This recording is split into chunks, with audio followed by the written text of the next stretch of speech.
عزيزي المشجع الجميل، الأهلي يفوز على الاتحاد السكندري 1-0 في مباراة صعبة للغاية على النادي الأهلي، وصعوبتها تمكن في فكر طارق العشري اللي اتطور بشكل كبير جدا وقدر ان هو يتعلم من اللي حصل في مباراة الدور الأول اللي خسر فيها 4. اتعلم كتير وقدر النهارده انه يسد ويعني يقفل على مفاتيح لعب النادي الأهلي بشكل كبير جدا. ولكن في تركايه لمارسيل كولر النهارده عملها، تركايه فنية حلوة قوي، ودي من وجهة نظري هي اللي ساعدت كتير على يعني تقدم النادي الاهلي وعلى ان الماتش فعلا يخرج 1-0 النادي الاهلي، وقدر النادي الاهلي يكسب وثلاث نقاط مهمة جدا بتوديه للمركز الثالث. ولسه فاضل لنا عدد مباريات من مؤجلات النادي الاهلي، فاذا لو الاهلي فضل في الضغط ده هيقدر ان هو يحصل بيراميدز اللي ماشي زي القطر وما بيخسرش وماشي عمال يكسب يكسب يكسب. فاذا النادي الاهلي عليه ضغط كبير جدا انه يحقق المكسب في كل مباراة. ايه بقى اللي حصل في المباراة وايه التركايه وايه السؤال اللي ممكن نسأله لإدارة الاهلي والمارسيل كولر وللناس المسؤولة داخل النادي الاهلي؟ يا جدعان في سؤال مهم جدا لازم نطرحه. دي كلها نقاط هنتكلم فيها يا عزيزي، بس في البداية ما تنساش تعمل لايك وشير الفيديو، لو مشترك في القناة تشترك وتفعل زر الجرس، لو بتشوفنا على فيسبوك يا ريت تعمل لنا متابعة وتقول لنا رأيك في التعليقات في هذه المباراة النهارده وهنرد عليها على طول باستمرار. ويلا بينا بقى نخش في المفيد. خلينا نبتدي الاول بالسؤال، هو احنا امتى هنشوف مهاجم فت في النادي الاهلي؟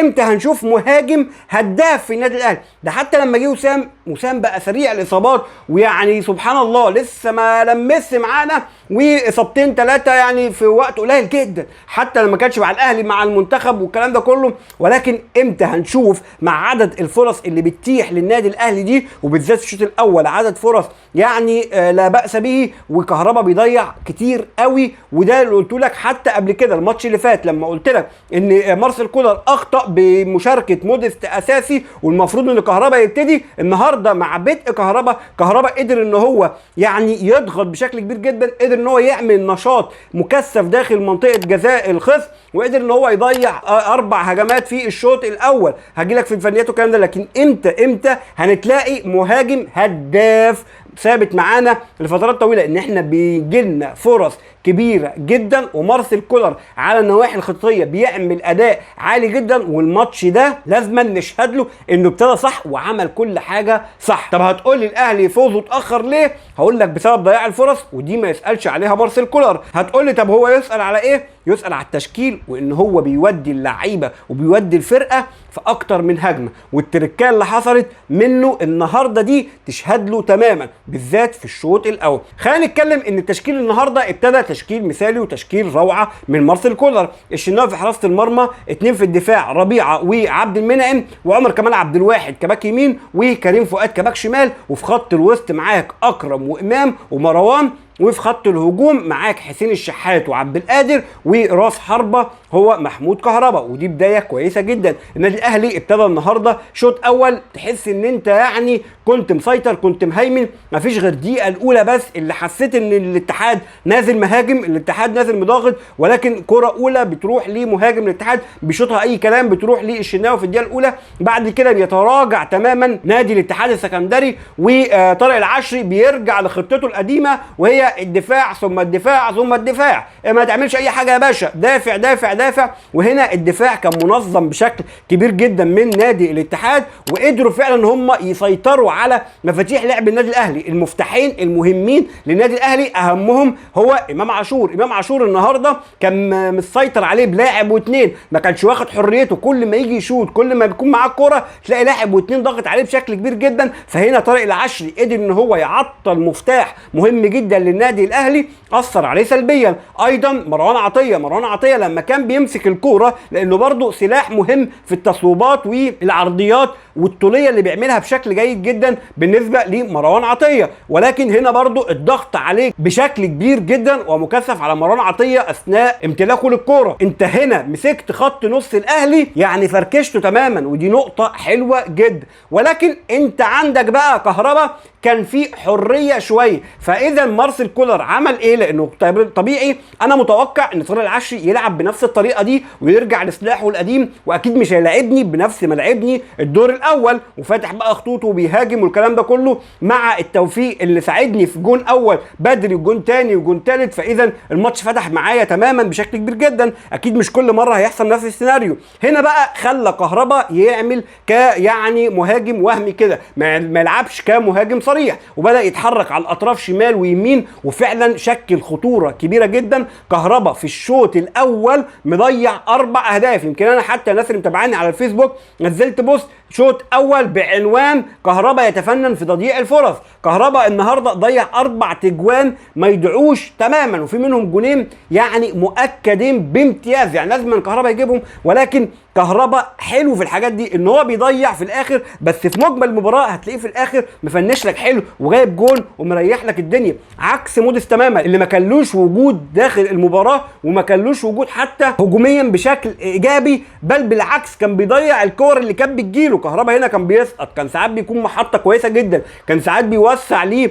الاطراف بتاعت الاهلي عشان تخش زي عبد القادر وحسين الشحات اللي فعلا شكلوا خطوره كبيره جدا في الشوط الاول. وعبد القادر جات له واكتر من كورتين تقريبا كانوا قويين جدا، ولكن الحارس صد واحده والثانيه ضاعت. لكن بصراحه كهربا عمل شوط ممكن يكون سلبي في التهديف ولكن ايجابي في المجهود وايجابي في الضغط على الخصم، دي نقطه كويسه. طيب ايه يا عم بلال بقى التركايه الثانيه اللي عملها مارسيل كولر؟ هي اكرم توفيق مش عشان جاب جون يعني واتلغى، لا هجيلك في الكلام ده كله، لكن اكرم توفيق حتى في الشوط الاول بعد ربع ساعه تقريبا، بعد ما كولر قرا الجيم وقرا طارق العشري كويس جدا وشاف ان امام ومروان عطيه اسلحتهم توقفت تماما بسبب الدفاع المستميت وبسبب الضغط عليهم وان هم ما بياخدوش فرصتهم في امتلاك الكره والتصويب والكلام ده كله، فقال لك بس ارجعوا لي انتوا ورا شويه وسيبوا عمنا اكرم هو اللي يطلع، هو اللي هيكون مهاجم وهمي وهو اللي هيكون بيزيد مع كهربا في الامام. ودي شفناها اكتر من كوره. اكرم كان في البوكس، كان موجود في الشوط الاول، كان موجود داخل 18 بتاع نادي الاتحاد. فاذا كان دي تركايه حلوه جدا من مارسيل كولر عشان خاطر يزود الضغط بشكل كبير جدا ويدي فرصه اكتر لامام ومروان اللي بصراحه ما قدروش على سيطره دفاعات نادي الاتحاد النهارده، وتعطلت اسلحتهم بشكل كبير جدا. يمكن حتى امام صوب كره في الشوط الاول كانت ضعيفه وكانت سيئه جدا من امام عاشور، وبعد كده ما قدرش ان هو يتمالك الكره بشكل كويس وما قدرش ان هو يمارس هوايته المفضله في التوزيع بالنسبه للكره يسارا ويمينا، وايضا التصويبات بتاعته اللي بتكون يعني مؤثره بشكل كبير جدا امام عاشور النهارده. طيب نيجي بقى على الشوط الثاني. الشوط الثاني اللي النادي الاهلي ضغط اكتر بكتير. النادي الاهلي اسلحته تماما بدات تزيد. ليه؟ لان انت حتى طارق العشري بدا شويه يطمع في الماتش، قال لك بقى لازما اعمل مرتدات لان مش هفضل مستحمل الضغط ده كله، لازما اطلع بالكره شويه، وقدر فعلا واحده ورا الثانيه النادي الاهلي يضغط اكتر ومستحوذ ومسيطر ويروح ومندفع بشكل كبير جدا، وكان في تركيز من اللعيبه بشكل اكبر من الشوط الاول لحد ما بتيجي الدقيقه 59 وجون اول للنادي الاهلي عن طريق اكرم توفيق المجتهد تماما. والتركايه جابت مفعولها، تركايه كولر في الشوط الاول والضغط بتاع الشوط الثاني وزياده اكرم داخل المنطقه ايضا جابت نتيجتها. ولكن الحكم بيلغي الجون بتاعي، يعني الفاول على اكرم على عمر كمال عبد الواحد اللي يعني داس على رجل اللاعب او مدافع نادي الاتحاد كده، وكان يعني بصراحه فاول مؤكد والغاء صحيح للهدف. بعد كده النادي الاهلي بيهاجم اكتر، بعد كده النادي الاهلي بيزيد الشراسه بتاعته اكتر واكتر، ولكن كرة عرضية من عمر كمال عبد الواحد